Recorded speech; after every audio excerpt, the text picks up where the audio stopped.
Hello friends, welcome back to another Value Vintage Cards video. And so in this one I want to kind of continue the match series with John, the Mangini collection, and also just kind of throw in my 2 cents that are worth probably a little bit less than that on a few of the issues that he was addressing. And I think it was kind of funny. He did a series of videos. If you haven't seen those, please go watch them immediately. And some of it was just going through the debate and discussion and good hobby chatter of oddball, unique, rare, whatever we want to call these things. For some, oddball is a term of endearment. For some, it's a term just to, I think, say, I've never seen it before and I don't know what that is. Maybe we take that as a compliment that, you know, in our collecting journey, we've educated ourselves and tracked down some things that other people don't know how to really classify in their brain, other than to say, like, that's odd, that's unique. We don't call antiques oddball, but when you see something that's rare and one of a kind, we get kind of excited and say, that's amazing, I want to have that.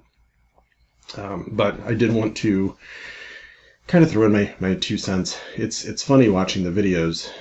So the 3 things that I was looking at is, continuing the match game, of course, ton of fun, having a blast with just pulling things out. It's not meant to be a competition, it's meant to be a showcase. And the idea is that just how much, like, mindset wise, and collecting journey, different phases, different stages, different magnitude. But I think if something popped up, we probably both have the exact same reaction to a lot of things, because our perspective is very similar.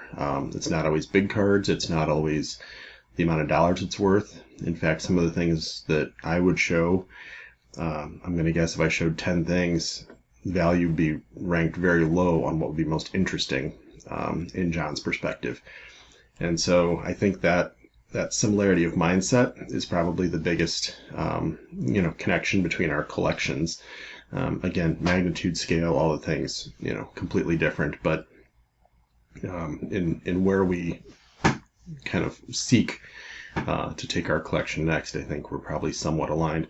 So I really appreciated that video running through just kind of the eras of cards, the evolution, and really just all the different sizes, all the different, what is our standard? How can we call anything oddball when everything was completely different for so many years? And then Topps is the one in the mid 50s, and my dad was 10 when they decided to pick a standard size, card. So anything other than that should not be considered odd, weird, unique. They were different.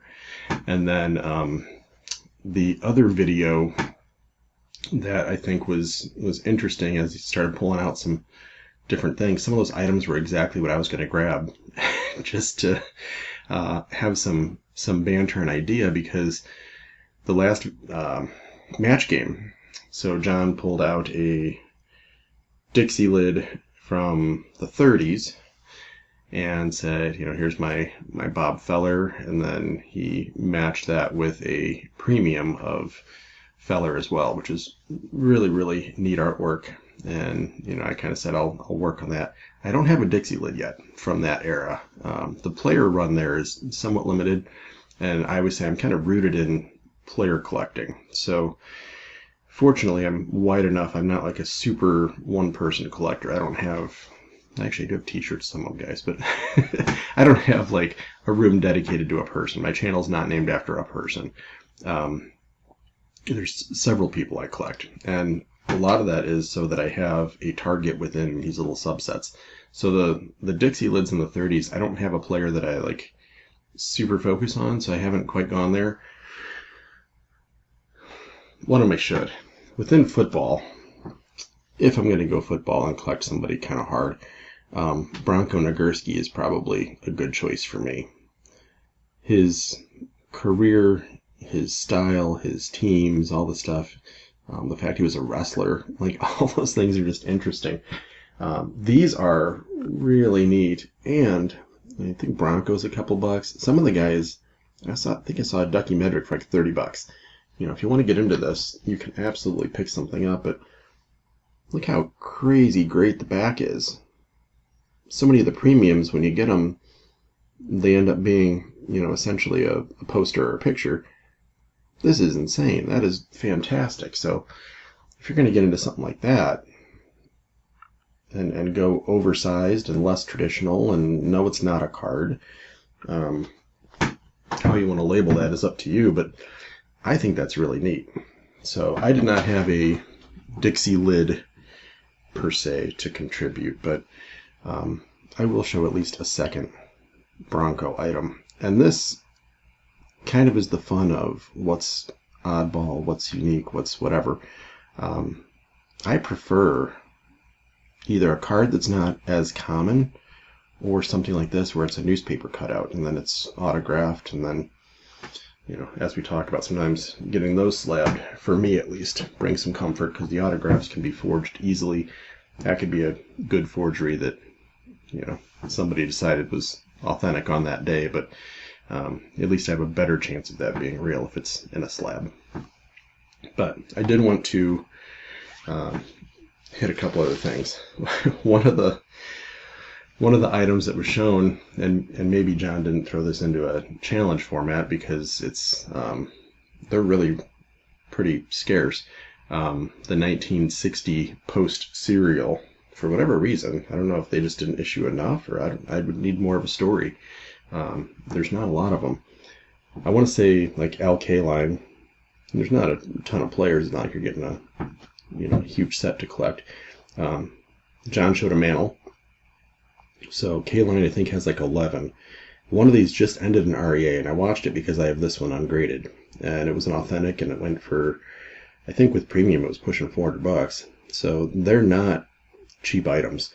I picked this one up for less than that. This would obviously grade authentic. It's trimmed up pretty rough, but cool thing is do that in a mirror. There's the imprinted standard facsimile autograph.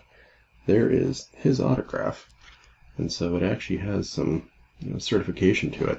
So I think that if there's 11 of them graded, I bet there's maybe just one autograph. So that's the stuff that gets me really, really interested and having some fun. So I'm going to run through some other things and just let everyone decide if they're classified as cards or other, or do we call them oddball? And I know a lot of these are influenced, inspired, whatever, found because of John's channel. So one of them, I think I actually posted this to him when I first started on YouTube, or maybe even before. I didn't know that existed till John showed that. So that's a 78 Walter Payton. What is that? 78 Topps Wholesome. So it is considered a Topps card. Obviously less common, and it's got him wearing number 21, which is crazy. Another way, I don't know if John has that exact card, but the 77 Topps Mexican issue. It's super tough. A lot of those are in pretty rough shape, but there's not a lot of those floating around. So again, if I'm going to go into a set like that, I go into a set where I collect the person. So just showed that one. That's another one that is really, really fun. And that's a rookie, right? That's a 76. So now does Walter Payton have two rookies, or is this too oddball to count as a rookie? Or there's so many fun debates, and the best part, the reason they're fun, is that there's no right answer. There's your answer, and there's my answer. And if they align, we're friends. And if not, then we discuss and are still friends. So that's the fun of it. 1981 Walter Payton police issue. So, like I said, when I start collecting into a player, and then I think this one is also a police issue type thing. It's 86. That's a post Super Bowl. Super Bowl superstars. He's one of the few people that didn't get to score a touchdown, unfortunately. As crazy as that is. So just some things there. And then I want to pull a few other things in response and just some thoughts. I grabbed that. I thought that was crazy neat.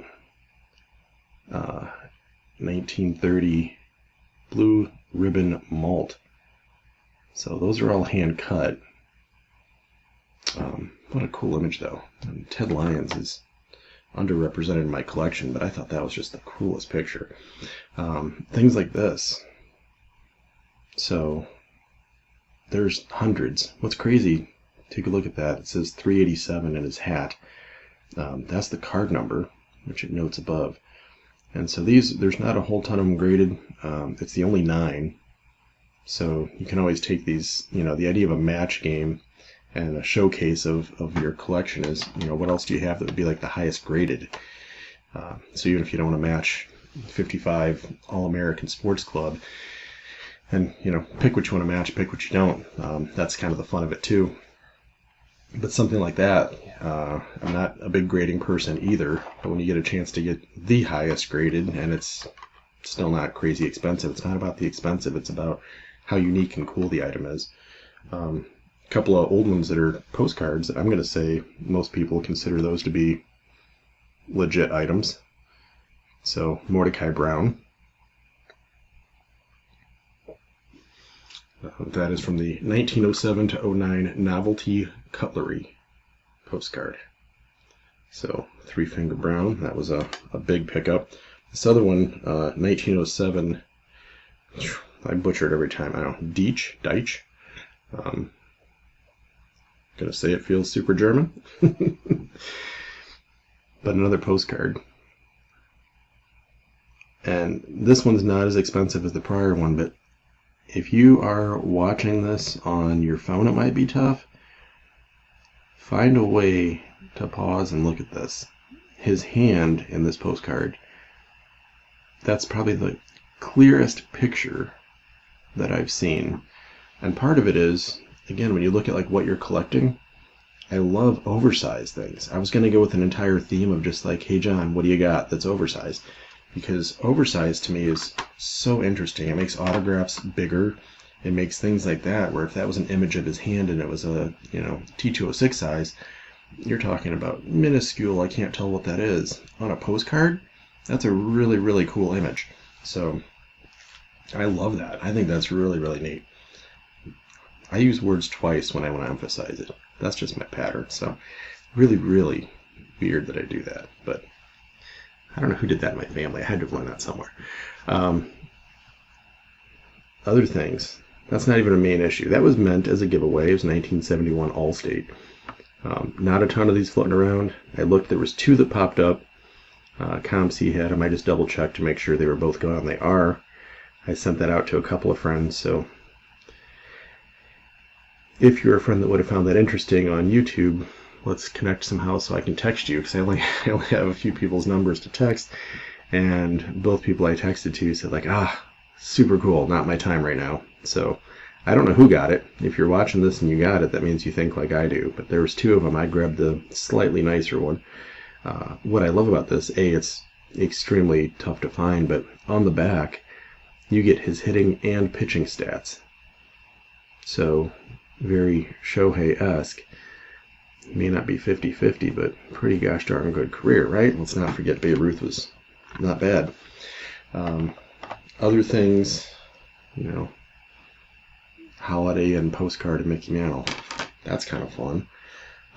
John showed one of those.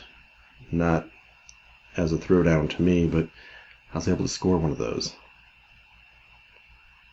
Mark Hoyle showed one of those, and I was like, but gosh darn. He showed one of the Allstates, too. Those were 2. I was like jotting down notes as I'm doing a live with the guy. What a phenomenal collection. These things,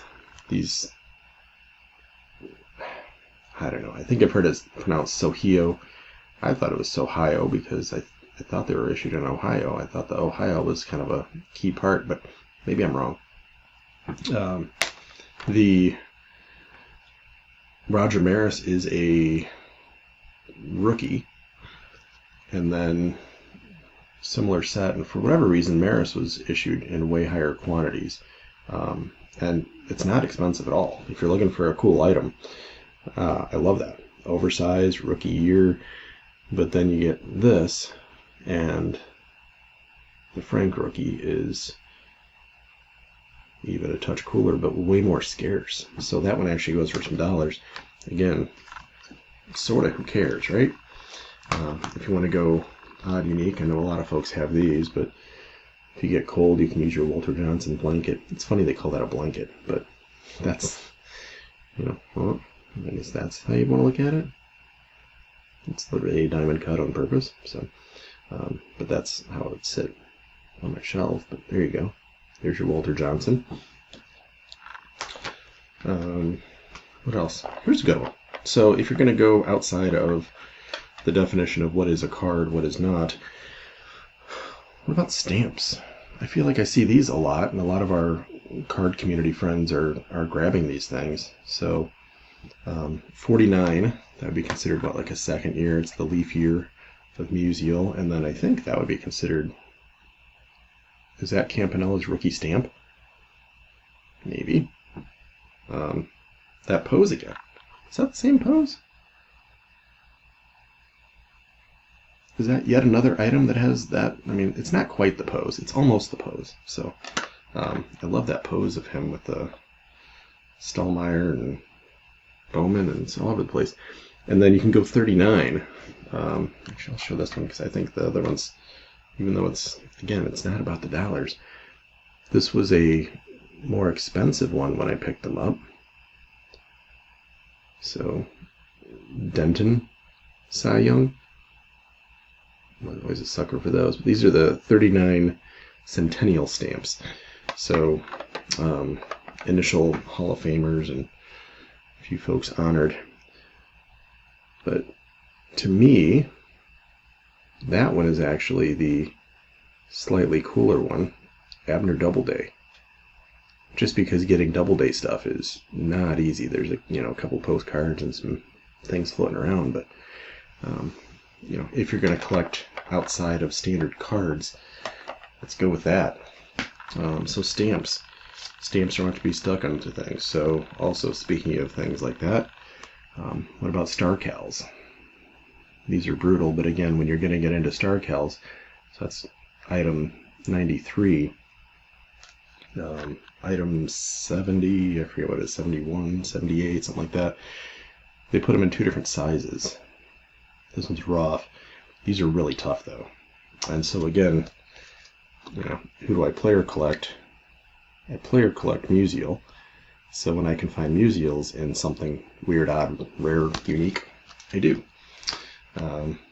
That's just always been my approach. Sorry, I'm running long. I don't want to run too long, but this is such a fun topic. Spick and span, more postcards. One of the greatest images. So if you don't go outside of standard cards, you don't get that picture. You don't get that image.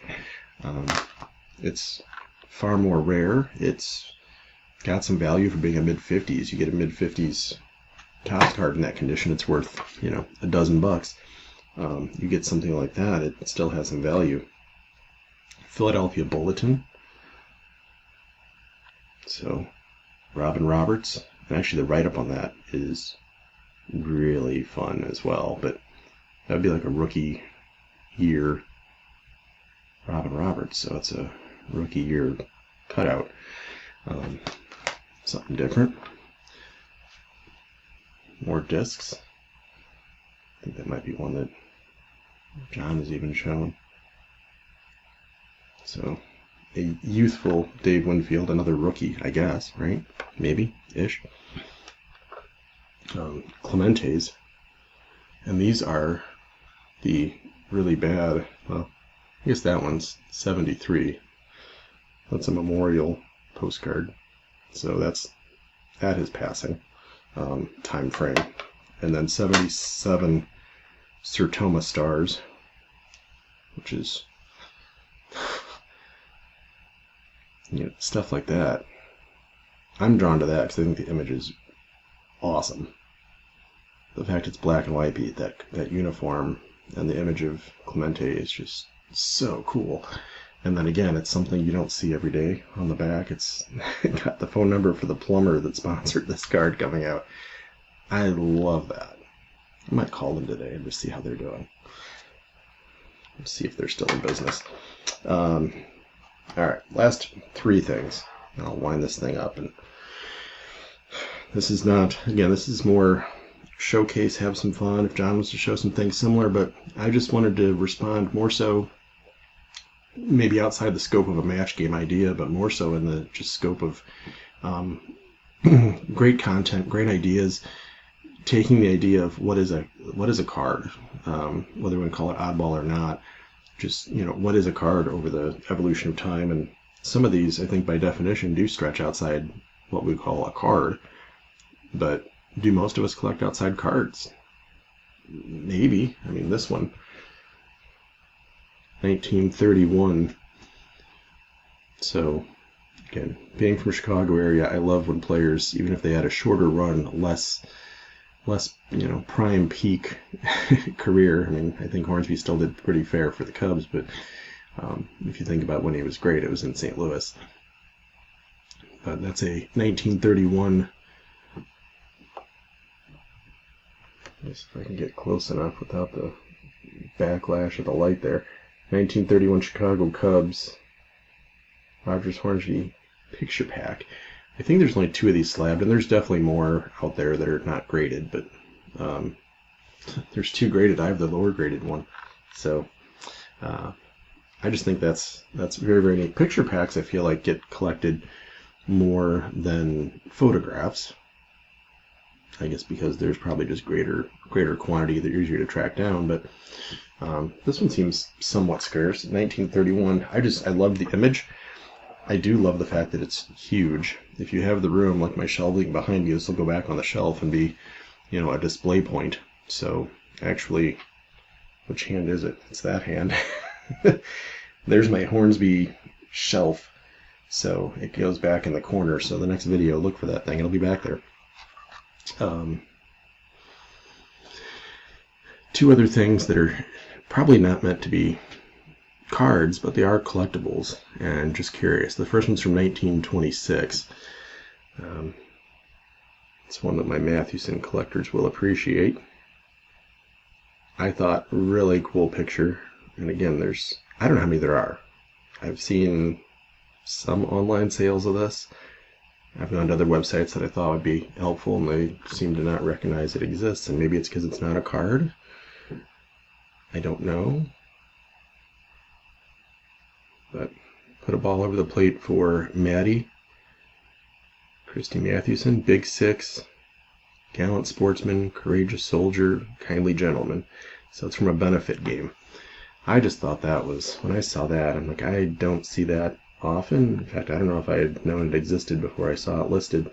So I did some quick searching, and, either I got a heck of a deal, a fair deal, or I got crushed. But it wasn't expensive enough that getting crushed would even be that painful. But, go buy 3 of them right now. I bet you can't. And that's really, when you're in that realm, when you're seeing things, you're like, whoa, okay, there's 1 of them, or maybe there's 2 of them. Maybe there's 2 or 3 of them out there, but there's not 44 of them. So you can't just go through and pick the one you like the best and focus on centering and corners and all that stuff. It's more like, wow, you have that. Neat. Done. And that's what draws me in. So the other one, I know there's several of these out there. Obviously, there was thousands issued, but it's not a card. But if PSA slabs it, we have to respect it, right? I'm kidding. Joking. But how neat is that? So I've got a few tickets. Either the game itself has to be really neat, or like these, I've got 2 now that show images of the player that was either being honored or fundraising for, or whatever it may be. So I think that's really neat. So memorial. It's not the day of his, luckiest man on the face of the earth speech, but it's memorial. So celebration of Lou Gehrig Day. So my apologies. That's one of the longest videos I've done. I didn't mean for it to be. I just wanted to expand on several ideas and share several items. So I hope that was still fun. It's a blast just going back and forth and kind of exploring collections, and a lot of that was in response to a video that wasn't really part of the match game at all, but I wanted to just throw my 2 cents into the arena and you know, document my thoughts on it, I guess. So, John, if you want to match any of those things, I know there's a million things in there you can grab and show your copy, your take, your spin on it. It's been a ton of fun doing the match back and forth because, like I said, it's a showcase of mindset more than anything else.